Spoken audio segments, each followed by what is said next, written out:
Thanks for checking out this web extra from my interview with Congresswoman Cheri Bustos. We didn't have time to bring all of it to you on For the Record. Here's what happened when I brought up the issue of police reform. We've heard a lot about law and order and police reform after the deaths of minorities at the hands of officers and demonstrations that have turned violent at times. Some on the left talk about defunding police. You mentioned earlier your husband is the Rock Island County Sheriff. We're all pretty well aware of that. Defunding the police seems to be misguided. What do you think about restructuring police agencies?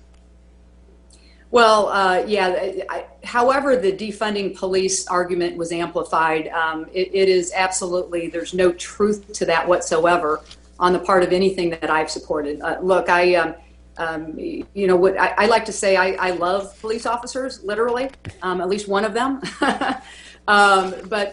Look, we've got in whether it's our community, whether it's in various parts of the state of Illinois or throughout our nation, we've got to address the fact that there are communities that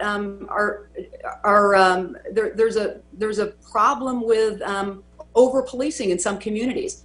It is why that I was a supporter of the Justice and Policing Act. There are many good components of that, including making sure that police officers are trained in a way that they can de-escalate any violent situation that they're involved with.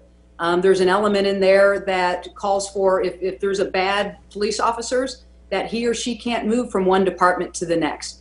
There's training on making sure that there's racial training involved in this bill as well. So look, good police officers want to offer good policing. And what's going on behind the scenes, and I know this firsthand, what's going on behind the scenes is there are a lot of dialogues happening. Police officers are sitting down with leaders in the NAACP.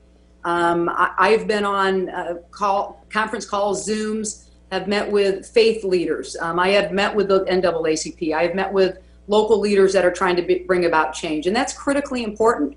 We need to have this dialogue. I think as far as how we look at policing going forward, it is something that while we pass this Justice and Policing Act at the federal level, so much of this work has to happen locally as well. And the relationships between communities of color and the law enforcement community are critically important as we move forward. Congresswoman Cheri Bustos, thank you so much for your time. Good luck with everything in D.C.